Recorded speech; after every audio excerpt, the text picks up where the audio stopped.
पृष्ठाय भूतले श्रीमते कृतदास्यधिकारी इति नामिने। नमो विष्णुपादाय कृष्णपृष्ठाय भूतले श्रीमते भक्तिवेदान्त स्वामीति नामिने। नमस्ते सारस्वते देवे गौरवाणी प्रचारिणे निर्विशेष शून्यवादी पाश्चात्य देशतारिणे। श्रील प्रभुपाद की जय, गुरु महाराज की जय, आप सब भक्त बिंद की जय। निताय गौर प्रेमानंदी हरि हरि बोल। जय जय श्री चैतन्य जय नित्यानंद जय अद्वैत चंद्र जय गौर भक्त वृंद। जय जय श्री चैतन्य जय नित्यानंद जय अद्वैत चंद्र जय गौर भक्त वृंद। जय जय श्री चैतन्य जय नित्यानंद जय अद्वैत चंद्र जय गौर भक्त वृंद। श्री चैतन्य महाप्रभु की जय, श्री नित्यानंद गोसाई की जय, श्री अद्वैत ठाकुर की जय, श्री गदाधर पंडित की जय, शिवास आदि गौर भक्त वृंद की जय। निताय निताय निताय गौर प्रेमानंदी हरि हरि बोल। श्री चैतन्य चरितामृत श्रील कृष्णदास कविराज गोस्वामी की जय। श्री चैतन्य चरितामृत मध्य लीला अध्याय 19 महाप्रभु द्वारा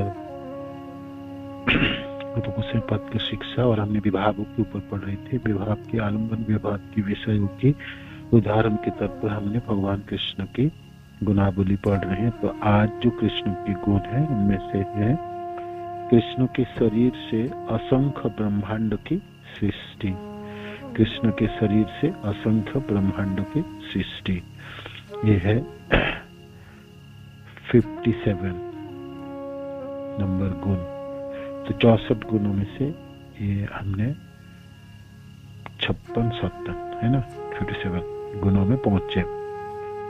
श्रीमद् भागवत में ब्रह्मा जी कहते हैं 10.14.11 हे प्रभु, मिथ्या अहंकार, बुद्धि, मन, आकाश, वायु, अग्नि, जल तथा पृथ्वी ये सब इस ब्रह्मांड के भौतिक घटक है। हे प्रभु, मिथ्या अहंकार, बुद्धि, मन, आकाश, वायु, अग्नि, जल तथा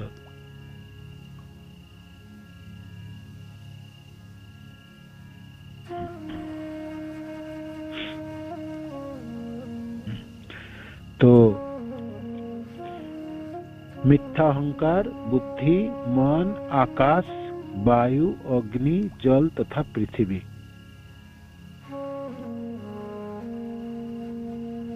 ये सब इस ब्रह्मांडों के भौतिक घटक है।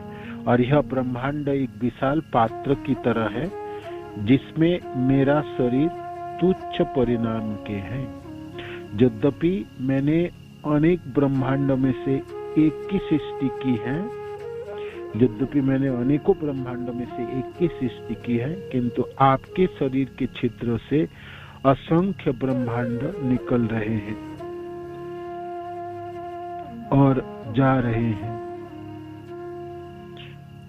जिस तरह धूप में छोटे छोटे कण हिलते झूलते दिखलाई पड़ते हैं, धूप में छोटे छोटे कण हिलते झूलते दिखलाई पड़ते हैं।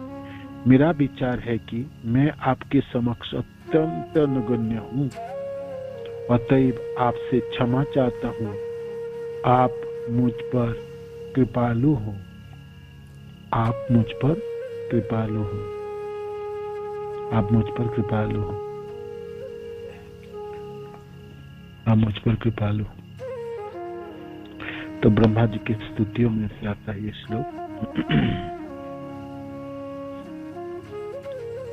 ब्रह्मो विमान लीला की श्लोक है। जब बछड़े चुराया, गोप सखा को चुरा के गुफा में छुपा दिए, भगवान अपने को विस्तार किए और बछड़े के रूप में गोप सखा के रूप में ब्रह्मा जी चकित हो गए कौन सा सत्य है। तो भगवान ने ब्रह्मा जी को कृपा करके उनके चतुर्भुज रूप वैकुंठ लोकों को दर्शन कराए और फिर गोलोक वृंदावन के दर्शन करे। तो ब्रह्मा जी ने सुंदर स्तुति की भगवान के अनेकों श्लोकों में, है ना, जो भागवत में दशम स्कंद के अध्याय 14 में आते हैं।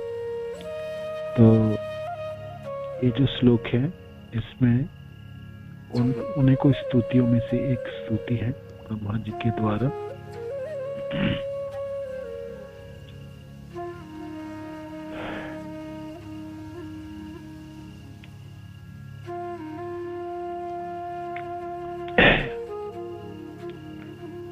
ये स्तुति है ब्रह्मा जी के। तो इसमें 11 नंबर श्लोक है। कबहम तमो महत अहम क चरणांगी वर्वो संबेष्टि तंड घत सप्त मितस्ति काय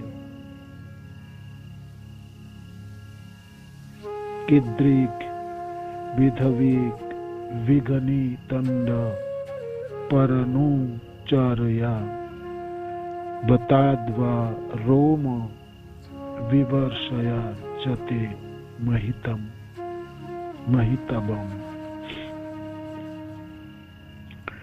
इसका अर्थ, हे प्रभु, मिथ्या अहंकार, बुद्धि, मन, आकाश, वायु, अग्नि, जल तथा पृथ्वी, ये सब इस ब्रह्मांड के भौतिक घटक है, भौतिक कारण है। और यह ब्रह्मांड एक विशाल पात्र की तरह है, विशाल पात्र की तरह, जिसमें मेरा शरीर तुच्छ परिणाम के है।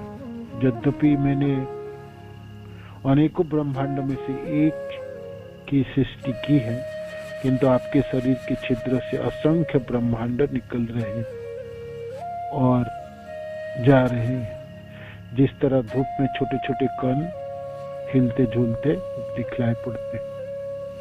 मेरे विचार है कि मैं आपके समक्ष अत्यंत नगण्य हूँ, अतएव आपसे क्षमा चाहता हूँ। आप मुझ पर कृपालु हैं।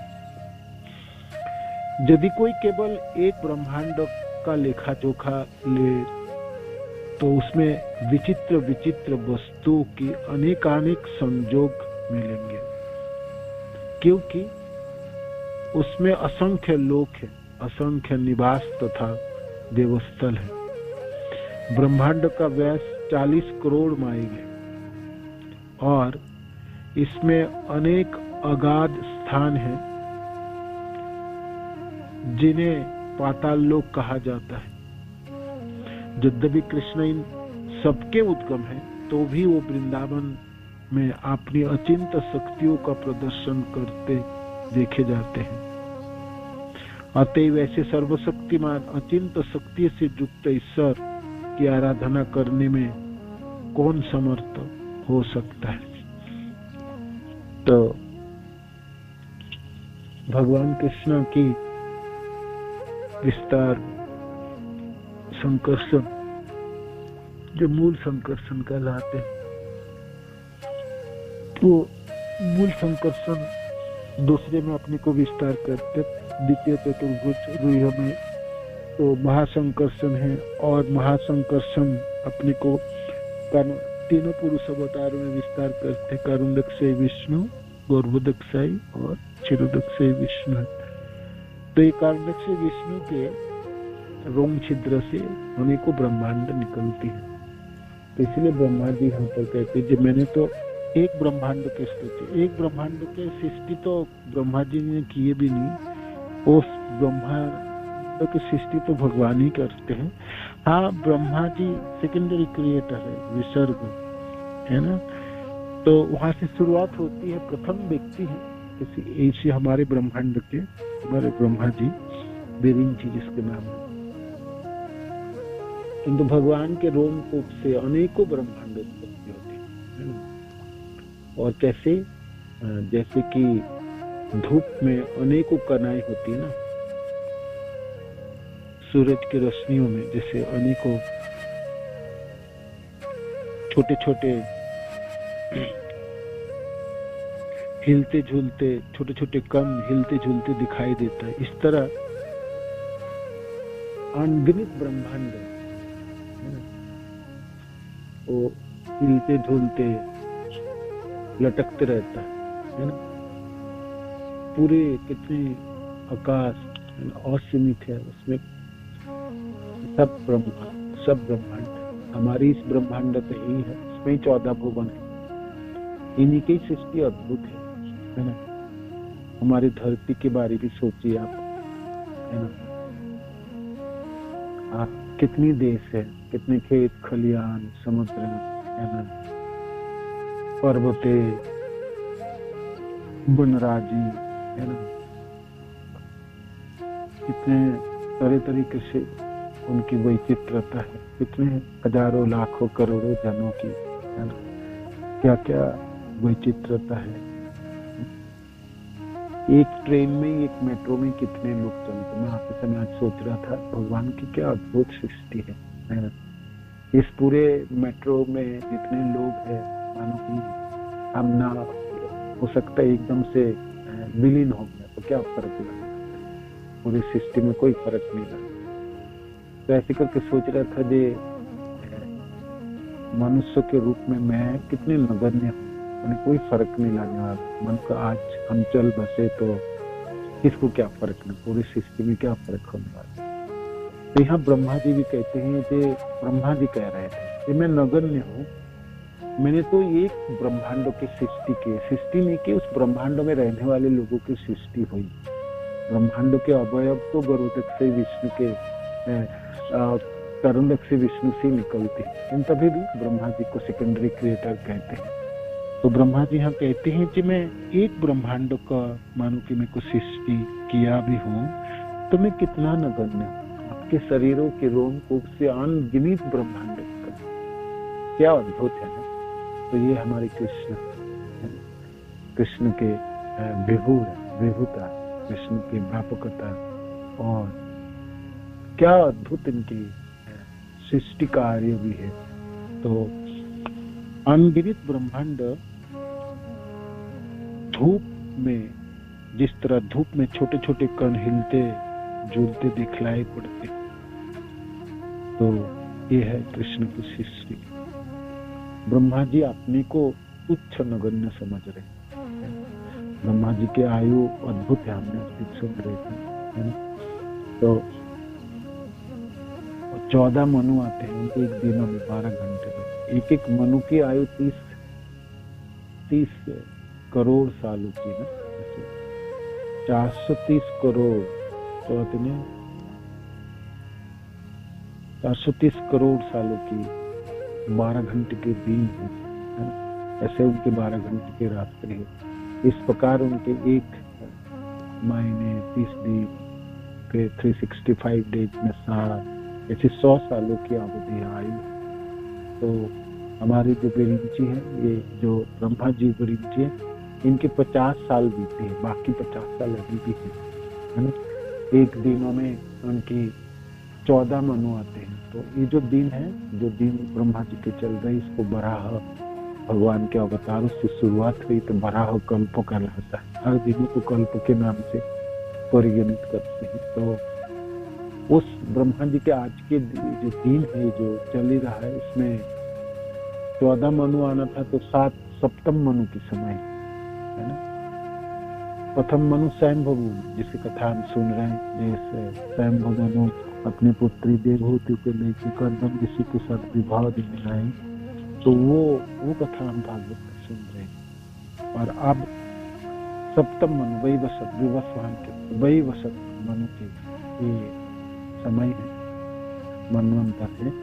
और एक मनु 71 चतुर्युग की आयु होती है, अवधि होती है। तो उसमें 28 चतुर्युग है ना। तो ये दापर हुई, दापर के भगवान कृष्ण आए, और ये दापर के बाद कली है जिसमें चैतन्य महाप्रभु आए। तो क्या अद्भुत है ना। ब्रह्मा जी के आयु क्या अद्भुत है।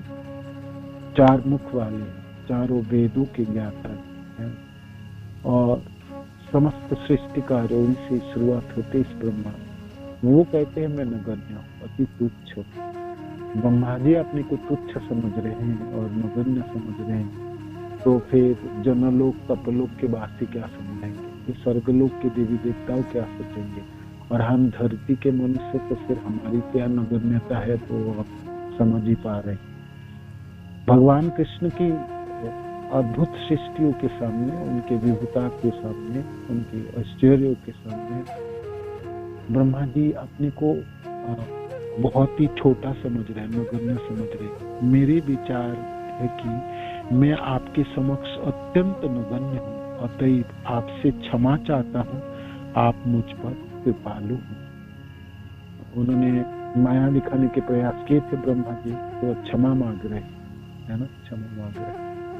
तो ये हमारे कृष्ण है, कृष्ण के विभुता है और अनेकों ब्रह्मांड को सृष्टि करते हैं।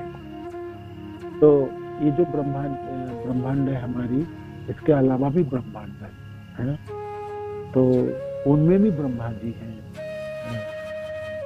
उनमें भी देव लोग हैं, सप्तर्षि आदि होते, और उनमें भी अलग अलग लोक हैं। यहाँ तो 14 लोक हैं, वहां पर अलग और भी 28 लोक है, 32 लोक है। इस तरह से लोकों की संख्या बढ़ जाती है ना। तो कितनी अनगिनत जी सोचो, तरह तरह के लोक है, और सब लटकते हिलते झूलते है ना, जैसे सूर्य रश्मियों में धूल के कण जैसे हिलते झूलते रहते हैं, इस तरह ब्रह्मा जी कहते हैं कि आप कितने असंख्य ब्रह्मांड सृष्टि किए हैं, है ना। यदि कोई केवल एक ब्रह्मांडों का लेखा जोखा ले, तो इसमें विचित्र विचित्र वस्तुओं के अनेक संयोग मिले। कितनी वैचित्रमय, हमारे धरती को ही देख लीजिए, कम वैचित्रमय थोड़ी। कितने शहर है, कितने नगर है, कितने खेत खलियान है, कितनी नदियां मौजूद है, कितने असंख्य है। तो किस तरह से वैचित्रता है यहाँ पर, है ना। और इस तरह से अनेकों ब्रह्मांडों में अनेकों लोगों की कितना वैचित्र है, क्योंकि इसमें असंख्य लोग, असंख्य निवास तथा देवस्थल है। हमारी धरती में कितने मंदिर हैं और कितने देवस्थल है, तो स्वर्गलोक में सोचिए क्या है।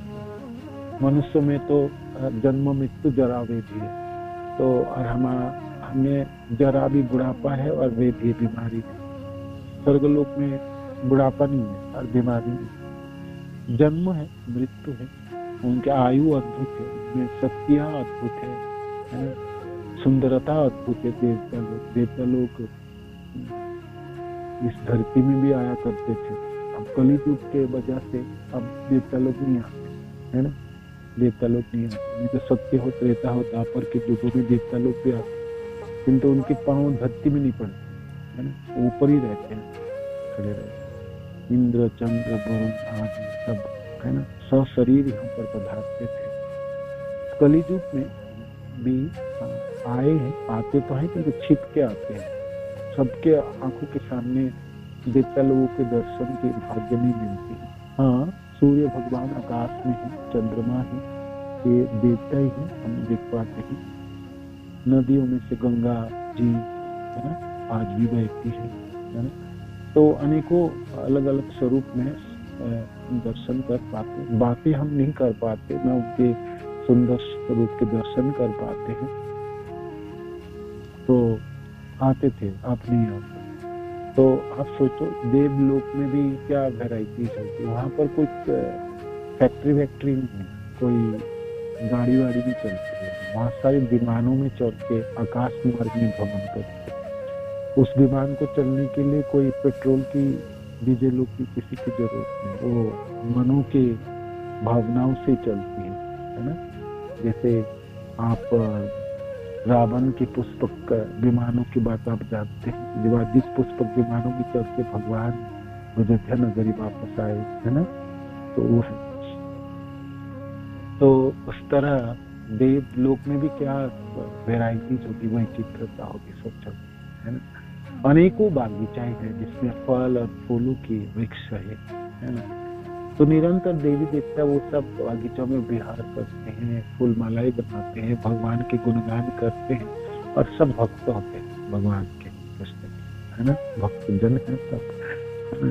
तो इसलिए तो देवत्व की प्राप्ति हुई ना, देवत्व। किंतु उनमें भी अहंकार होते हैं, हम देखते हैं उनमें भी कभी कभी गलतियां देवता लोग भी करते हैं, उनकी पतन भी होती है, जन्म मृत्यु है, बाकी सब नहीं है। भगवान कहते हैं आप ब्रह्म भुवनात् लोक, देवता की बात है, ब्रह्मा जी तक भी, ब्रह्मा से लेकर चींटी तक भी जन्म मृत्यु के चक्रों में फंसे हैं। कहते मेरे पास कोई आएंगे, माम उपत्ति तो करते तो किंतु कुछ भी आप सोचो, कितनी वेराइटीज है, कितने लोग, कितनी तरह तरह के लोग बुद्धि है। तो हमारी धरती में भक्त लोग हैं, कितनी तरह तरह के भक्त है ना। सब कितने लोग प्रेम करते हैं कृष्ण से, है ना। कोई किसी से करता है, कोई किसी से, किंतु कृष्ण से भी प्रेम करने वाले कितने लोग है ना, कितने भक्त होंगे, है ना। और उनके प्रेम करने की तरीका भी कितने अलग अलग है, भावना कितने अलग अलग है ना। तो आप सृष्टि के बारे में सोचो, भगवान कृष्ण के द्वारा रचित सृष्टि होती है, आप बिल्कुल अचंभित रहेंगे कृष्ण कैसी सृष्टि की। आप जब रात्रि के समय आकाश की तरफ देखोगे, आपने जब क्लियर स्काई हो, पॉल्यूशन ना हो और बिजली के रोशनी ना हो, तो आप गांव के तरफ जाओ, पर्वतों के किसी जगह में आप जाओगे, वीरानों जगह में, कितना सुंदर लगता है ना। और कितने असंख्य नक्षत्र है, ग्रह तारे, है ना। आप बिल्कुल विवलित रह जाएंगे देख के, क्या अद्भुत सृष्टि है कृष्ण, क्या विचित्रता है, वेराइटीज है। हम मनुष्यों में तरह तरह की रश्मियां, आलोक, बाल पादे लगा के रोशनी करते हैं। भगवान अपनी सृष्टियों को प्राकृतिक रश्मियों से भर देते हैं ना। चंद्रमा की रश्मियां देखिए कितना सुंदर होती है। तो अनेकों वैचित्र है ना, अनेकों वैचित्र है। लोग गंगे छोड़ के घूमने जाते हैं किसी पर्वतों में, किसी समुद्र के किनारे आदियों में, आप देख पाते हैं सद्भुत प्रकृति कैसे नैसर्गिक होती है, कितनी सुंदर होती है ना। कोई कोई जगह तो इतनी सुंदर होती है जो मनुष्य पहुंच भी नहीं सकते। हिमालय की ऐसी जगह है ना, पर्वतों के ऊपर इतने सुंदर सुंदर सरोवर है ना। और सरोवर के किनारे इतने वृक्ष हैं और फूलों से लदा हुआ रहता है, इतने पशु पक्षियां है, हमारा भी गुंजन करते, वहां तो कोई ना जाता है, इतने ऊपर कोई ना है, एकदम वीरान पड़ी रहती नैसर्गिक, मानो कि सजा के बैठे हैं जैसे कोई। तो कहते हैं देवी देवता लोग आते हैं अभी भी हिमालय के उस उच्च शिखरों में अवस्थित सरोवरों में, तालाबों में, सचमुच अद्भुत लगते हैं, अद्भुत लगते हैं। भाग्य से मैंने अनेकों जगह भ्रमण किया, तो हिमालय की ऊपर पर्वत श्रृंखलाओं के ऊपर अनेकों घाटी देखे मैंने, अनेकों झरने, अनेकों जगह है जहाँ लोग ही नहीं है।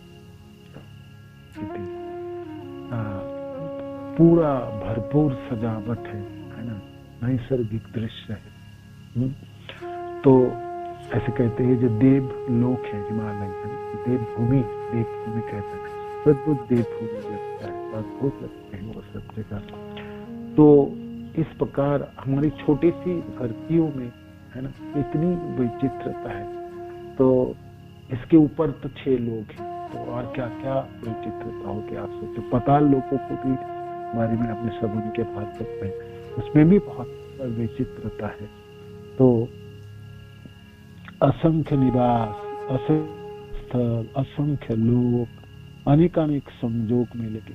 ब्रह्मांड का, इस ब्रह्मांड का व्यास 40 करोड़ माइल है, 40 करोड़ माइल इसकी व्यास। तो कितनी बड़ी है ना, कितनी विशाल, क्या विविधता है ना। तो एक तो हमारे ब्रह्मांड सबसे छोटा ब्रह्मांड कहते हैं, 14 लोग हैं ऐसा, और सब ऊपर ऊपर के आगे, और बड़े बड़े ब्रह्मांड भी है ना। उसमें अनेक अगाध स्थान है जिन्हें पाताल लोक कहा जाता है। यद्यपि कृष्ण इन सबके उद्गम है, तो भी वो वृंदावन में अपनी अचिंत शक्तियों का प्रदर्शन कर के देखे जाते हैं।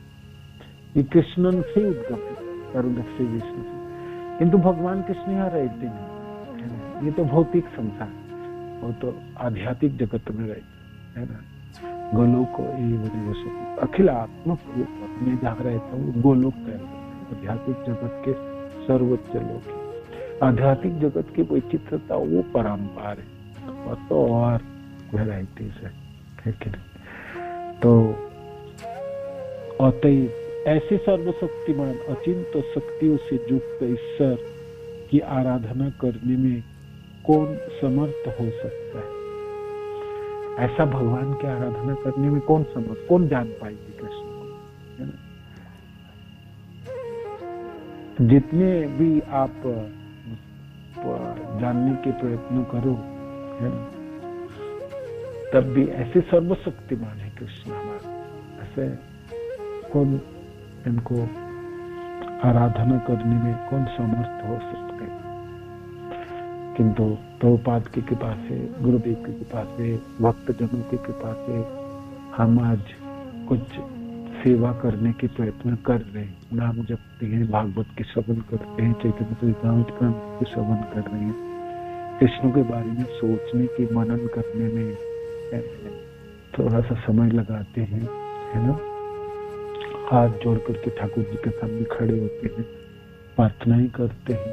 किंतु सद्बुद्ध कृष्ण कितने महान है, कितने सर्वशक्तिमान है, उनकी सृष्टियों से पता चल रहा है ना, सृष्टियों से पता चल रहा है। हम बोलते हैं कृष्ण बड़े हैं और है ना शक्तिमान है, किंतु सद्बुद्ध क्या शक्ति रखते हैं और क्या अद्भुत सृष्टि करते हैं। जब उनके ब्रह्मांडों की तरफ हम, है ना, इस धरतियों में हमने दर्शन करते हैं, देखते हैं विचित्रता।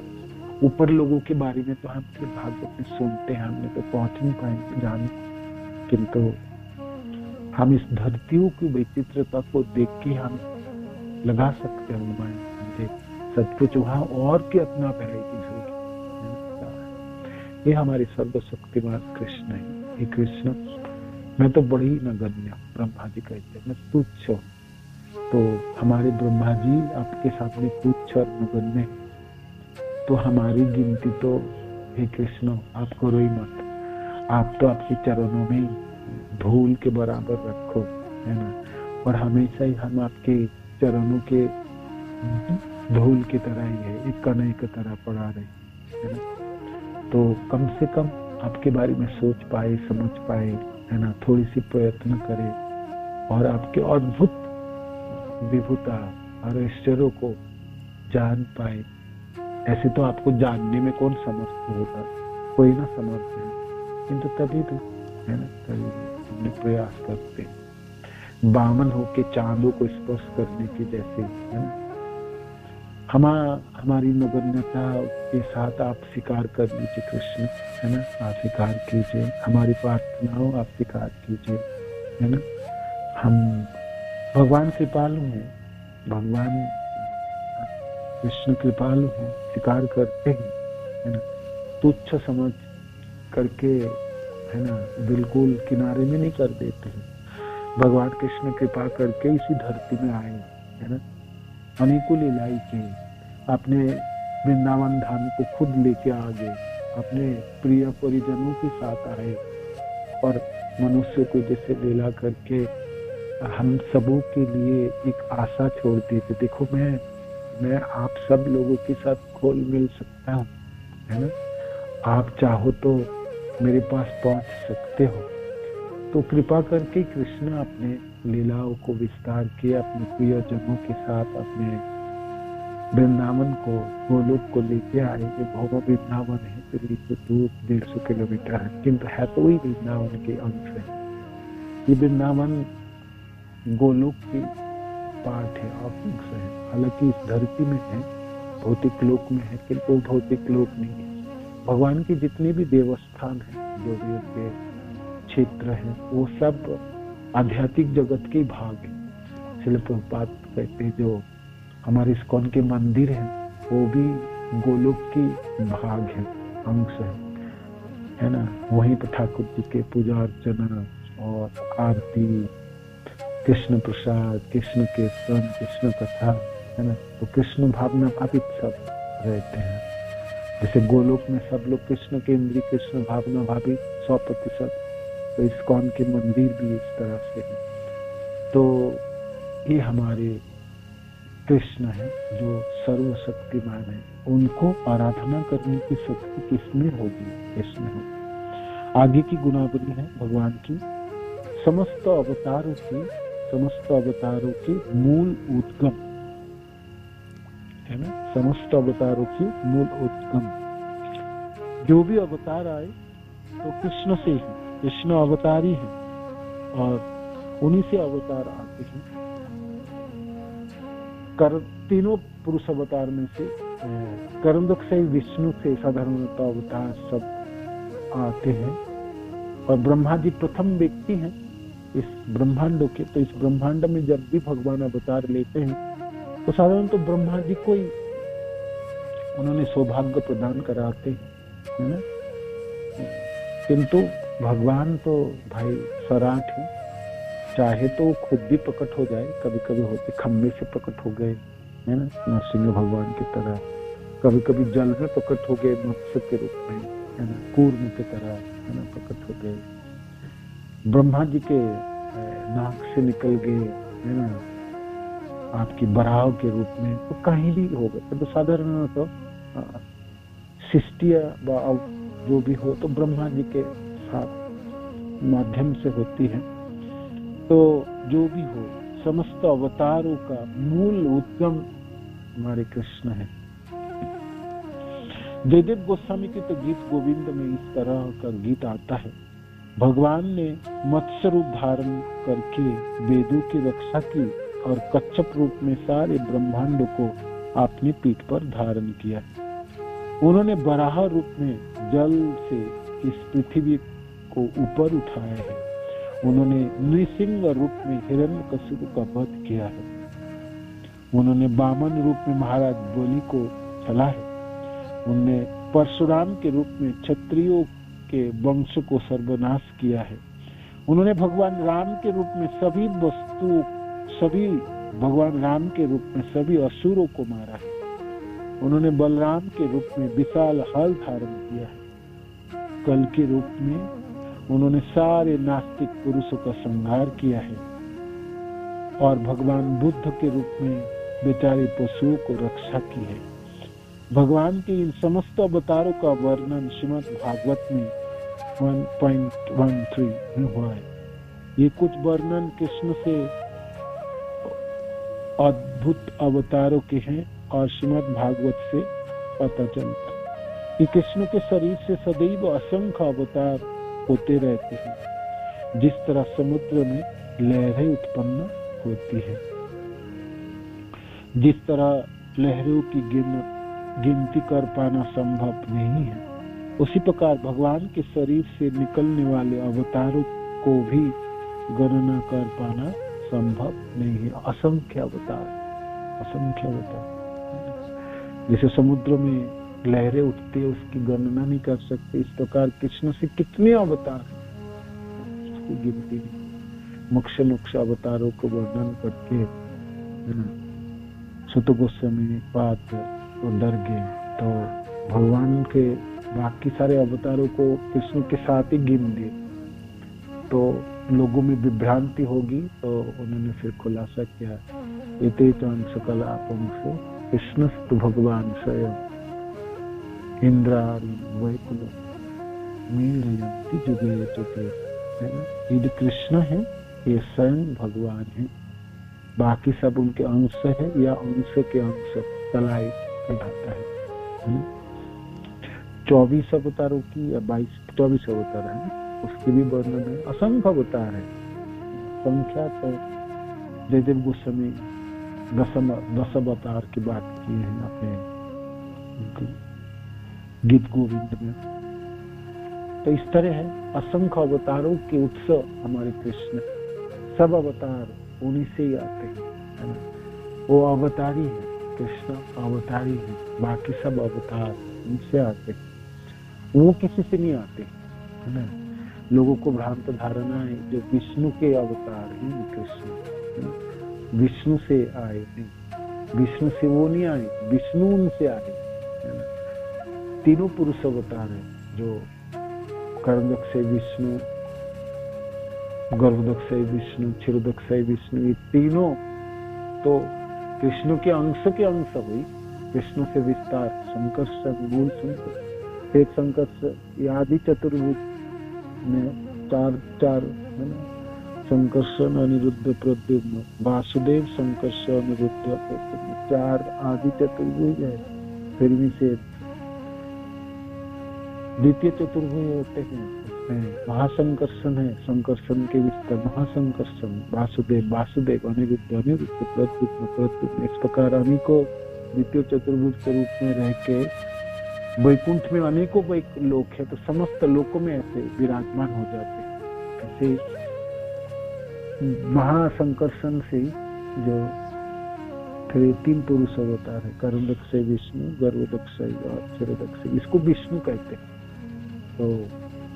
तो विष्णु तो कृष्ण से ही आए ना, कृष्ण के अंश हुए ना, अंश के अंश। नारायणस्तम नहीं सर्वपति, है ना। ब्रह्मा जी स्तुति में कहते हैं आप ही तो नारायण हो, है ना, आप ही तो मेरा पिता हो, आप ही के नाभि कमल से तो मेरा जन्म हुआ, है ना, आप मेरा पिता हो ना, आप है कि नहीं, आप बताओ, है ना। तो इस तरह से स्तुति करते हैं। तो सारे अवतारों की उत्सव, है ना, आप पीछे पीछे चलोगे तो कृष्ण तक पहुंचेंगे हम, है ना। किंतु कृष्ण से ऊपर कोई नहीं, है ना। कृष्ण कहाँ से आए? अनादिर आदि गोविंद, सर्व कारण अजन्म है, जन्म कर्म चमे दिव्यम, जो वेत्ति तत्वतः त्यक्त्वा देह पुनर्जन्म नैति मामे। हमारे कृष्ण जन्म है, किंतु जन्म लीला अद्भुत करते हैं। यहाँ पर गोलोक में जन्म लीला नहीं है ना। तो गोप वेश वेणुक नव किशोर नतव, है ना, नव किशोर अवस्था दो द्विभुज रूपों में विराजमान रहे।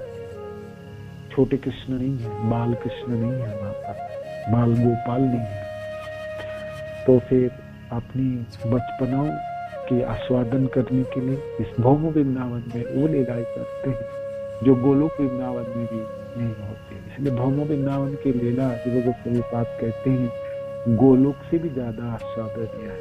यहाँ पर भगवान प्रकट होते हैं, जन्म लीला करते हैं, छोटे छोटे घुटने के बलों पे चलते हैं ना, है ना, पशुओं की तरह चलना, जैसे है ना, हाथ दोनों हाथों को धरती में और घुटने को भी धरती में रख के पशुओं की तरह चलना है।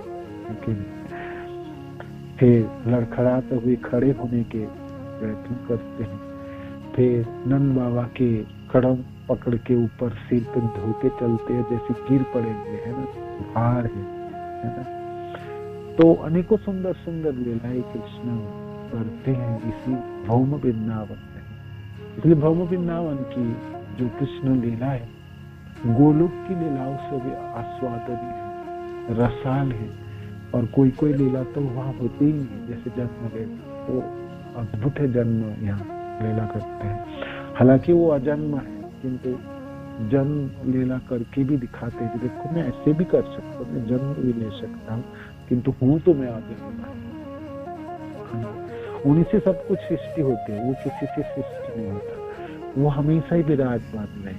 भगवान कहते हैं ना, जब कोई ना रहेंगे तो मैं हूँ, मेरी से शुरुआत है, जब सब कुछ समेट लूंगा उसके बाद भी नहीं मैं रहूंगा, है ना। तो इस प्रकार सारी सृष्टि, सारे अवतारों की सृष्टि, है ना, जहाँ तक सांस कहलाते हैं, इसमें विष्णु तत्व वो तो है ही, उनके विस्तार उनसे होते हैं। जहाँ तक विभिन्न अंश है, जो हम जीव हैं, अनेकों है ना, असंख्य है ना, तो हम विभिन्न अंश में आते हैं। वो भी हम कर्णक से विष्णु से सृष्टि होती है ना, हम कर्णक से विष्णु की है। जब भी हमारी जब सृष्टि हुई तो हमारे पास जाने की जगह होती है, आध्यात्मिक लोक या इस भौतिक लोकों में। तो हमने भौतिक लोक चुनते हैं, चकाचौंध में आकृष्ट तो किसको चुना, तो हमारी यात्रा शुरू है ना। और फिर हमने जन्म मृत्यु जरा व्याधि के चक्र में घूमते अनेकों करोड़ों जन्म धारण के करोड़ों लोगों में किए। किंतु दोनों चॉइस हमारे पास हमेशा ही रहते हैं। हम चाहे तो आध्यात्मिक लोक में रह सकते और चाहे तो भौतिक लोक में रह सकते, हम तटस्थ आ सकते है ना, हम कभी भी रह सकते हैं ना। भगवान कृष्ण के साथ संबंधित रहे है ना, और कृष्ण भावना भावित रहे तो आध्यात्मिक लोक में रहे, हम कहीं भी रहे आध्यात्मिक लोक है ना, आध्यात्मिक लोक में रहे है ना। महात्मा नास्तुम दैवी प्रकृति में आश्रित, दैवी प्रकृति के आश्रय में है तो महात्मा कहलाएगा, आध्यात्मिक लोक में रहेंगे। और हम नहीं रहेंगे दैवी प्रकृति के आश्रय में, हाँ बहिरंगा प्रकृति के आश्रय में रहें तो फिर हम भौतिक स्तर में रहें, भौतिक स्तर में रहें। तो हमारे पास चॉइस, दोनों चॉइस हमारे पास हमेशा रहते हैं, आज भी है। जब मैंने शुरुआत की थी तब भी थी और आज भी है ना। चाहे तो अभी इसी जन्म के अंत में हमें आध्यात्मिक लोक में खूब अभिलाषा जगाए, हमने पहचान दोबारा बना ले, कृष्ण के साथ संबंधित हो जाए, कृष्ण भावना भावित हो जाए और हमने वापस चले जाए अपने घरों में, मूल सनातन रूपों में, शाश्वत सेवा में संलग्न हो जाए। और नहीं तो भौतिक संसार के घूमते रहे, भोग करते रहे, दुख झेलते रहे और भोक्ता बनते रहे है ना, ये सिलसिला चलते रहे। तो कुछ भी करूं, मैं तो विभिन्न अंश हूँ, मैं हूँ तो कृष्ण का ही, तो दोनों ही कृष्ण के सांस रूप हैं और कृष्ण के विभिन्न अंश हैं। इसलिए भगवान कृष्ण कहते हैं ममे वंश जीव भूत सनातन मनुष्यस्तान इंद्रिया सिर्फ अवतारों की उद्गम नहीं है, हम जीवों की भी उद्गम कृष्ण ही को देखा गया। इस तरह से हम सोच सकते हमारे कृष्ण क्या अद्भुत है ना, अद्भुत है कृष्ण, सचमुच अद्भुत है। तो ये दोनों गुणावली है, कृष्ण के शरीर में असंख्य ब्रह्मांड की सृष्टि है, समस्त अवतारों के मूल उद्गम है। धन्यवाद, प्रणाम। चलो प्रभुपाद की जय, महाराज की जय। तो आप किसी को इसमें ऐड करना है, उदाहरण देना है, आपको बताना है तो आप बताइए प्लीज।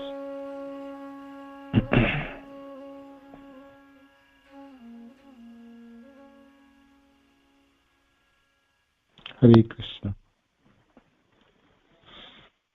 थोड़ी थोड़ी करके ऐड कीजिए। प्रभु जी धन्यवाद, प्रणाम। प्रभु जी हमारी चॉइस होती है कि कर्मास भी होते हैं कि हम बहिरंगा शक्ति की तरफ जाते हैं, सिर्फ चॉइस होती है या हमारे कर्मास भी हमको लेकर जाते हैं? सब नहीं, आपके पास चॉइस तो है ही है ना, आपके पास अभी भी चॉइस है, हर पल रहता है, हर क्षणों में रहता है, हर दिनों में रहता है।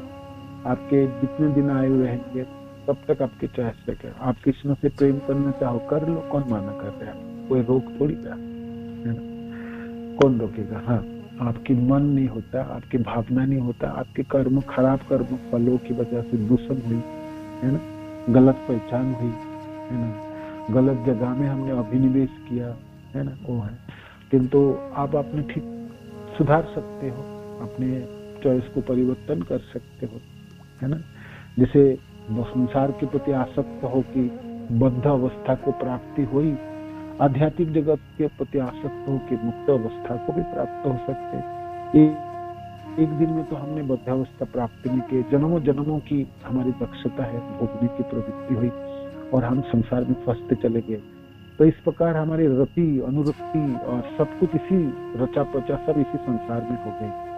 तो हमने कैसे कर पाए? तो हमने प्रयत्न किया, हमने चेष्टा की, हमने प्रतिष्ठा की, हमने बहुत मेहनत की। देखो भाई, भौतिक संसार के प्रति आसक्त होने के लिए बहुत मेहनत करनी पड़ेगी। ऐसा नहीं है कि बोल द्वारा आसक्त हो जाए। धन के प्रति आसक्ति है, जनों के प्रति आसक्ति है, आपकी सम्मानों के प्रति आसक्ति, बड़ी प्रयत्न करनी पड़ती है। ऐसा थोड़ी हो जाए जो आप उदासीन रहो और आसक्त, बहुत कर्म करनी पड़ती है, पापड़ बेलना पड़ता है ना, क्या ना। तो हमने ऐसे कर करके आसक्त हुए। कितनी प्रयास तो हमने कृष्ण भावना भावित होने के लिए किए, तो 100% गारंटी है, 100%। भगवान कृष्ण कहते क्या आप पुत्र मेरे से, मैं थोड़ी बोल रहा हूँ 100, आप पूरे प्यार मेरे से करो। बाकी लोगों से जितने प्रेम कर रहे हो उस सब लोगों के बीच में मेरे को भी रख लो ना, मेरे को भी कर लो। और करके तो देखो, ऐसा करते करते कृष्ण में हमारे आसक्ति 100% हो ही जाएंगे। समस्या होती है हम कृष्ण को बिल्कुल भूलने के लिए चाहते हैं, लेकिन इसको देखो अभी तो भूला रहो, तो बाद में देखा जाएगा। तो इसीलिए चॉइस आपके पास हमेशा रहता है, हमेशा। सुबह उठ के सोचो मैं आज कृष्ण भक्ति करूं कि भोग करूं, दोनों चॉइस है। आज माला जप कर लूं कि सो जाऊं, आपके पास चॉइस है ना। अभी मैं भगवान के कृष्ण की बात करूं कि और किसी की बात करूं, चॉइस आपके पास हमेशा रहता है, हमेशा रहता है ना। कर्म कितनी खराब क्यों ना हो, चॉइस आपके पास हमेशा रहे। इस पूरे संसार के किसी को कोई रोक के रखा कृष्ण भक्ति करने में, नाम उच्चारण करने में, मंदिर जाके दर्शन करने में, भगवान को नाम को पुकारने में? किसी को कोई रोक नहीं, किसी को रोक नहीं। नित्य सिद्ध कृष्ण भक्ति साध को नहीं, सबना विशुद्ध चित्रे करो है उदय। नित्य है, नित्य सिद्ध है, जीव के हृदय में विराजमान रहते हैं। सबनादि शुद्ध चित्त करो, कोई उनके लिए व्यवस्था कर दे सुनने की, सबनादि है ना, सबन कीर्तन विष्णु। हर व्यक्ति भक्त बन जाए, हर व्यक्ति भक्त, भक्ति उनके हृदय में है, सबके हृदय में है ना। तो फिर चॉइस तो है ही, हमेशा रहे। ठीक है, हरे कृष्ण।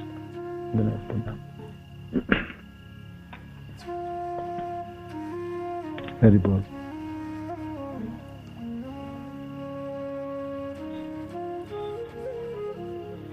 और कोई कुछ ऐड करना चाहते कीजिए।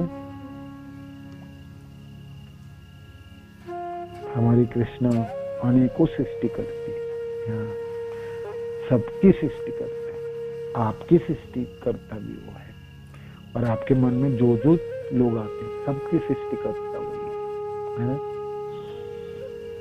तो बोलो बोलो, कुछ बताओ, कुछ ऐड करो, देखो कैसे झांक सकते हो।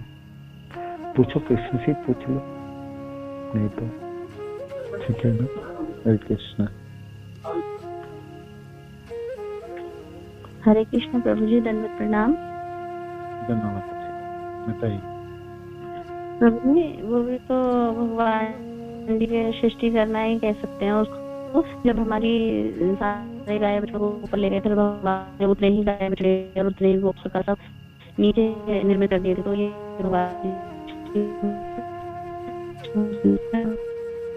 क्या आवाज कट गई, मतलब सुनाई नहीं दिया।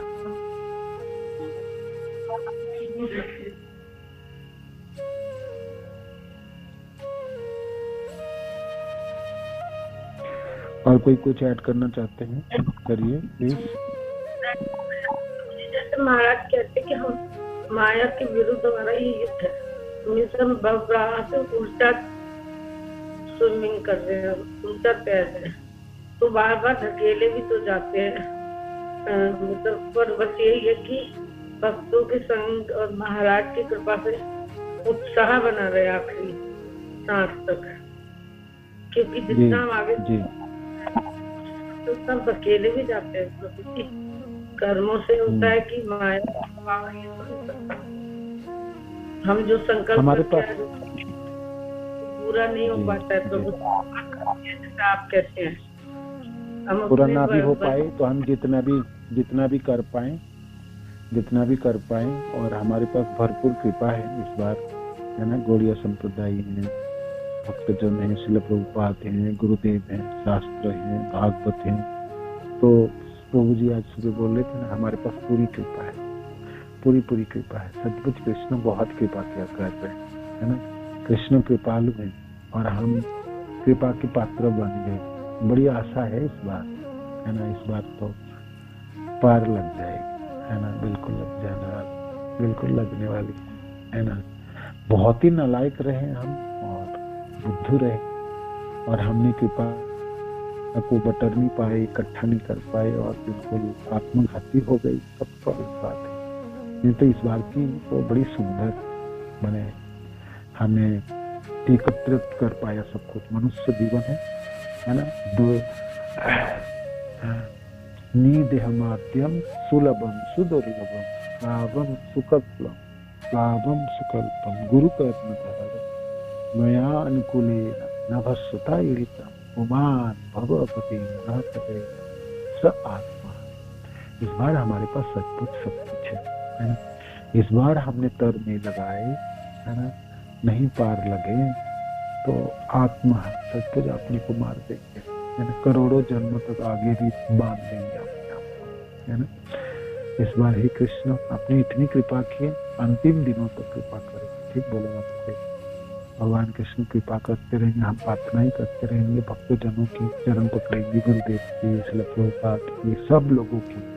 जे इस बार तो पार लगा दो, इस बार तो सब कुछ पार लगा है ना। प्रणाम। हरे कृष्ण। ठीक है, श्रील प्रभुपाद। हरे कृष्णा प्रभु जी, धर्म प्रणाम।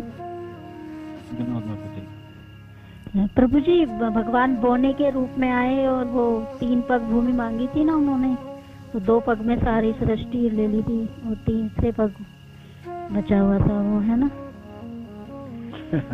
तीसरे पग भक्त ने धारण किए ना बलि महाराज। हाँ, तीसरे पग में उन्होंने कहा कि मेरे सर पे रख दो, सर पे रखो। सही बात है, सही बात है। हे कृष्ण, आपने चरण रखी दो ना, मेरे सिर पे रख दो। ये बात है। धन्यवाद। श्रील प्रभुपाद की जय, गुरु महाराज की जय, आप सब भक्त जनों की जय। निताय गौतम आनंद। हरि बोल। हरे कृष्ण। धन्यवाद। प्रणाम। हम 58 थोड़ी सी बाकी है, कल परसों हो जाएंगे। ठीक है, फिर हम चैतन्य श्लोक शुरू करेंगे। धन्यवाद। प्रणाम। हरि बोल। हरे कृष्ण।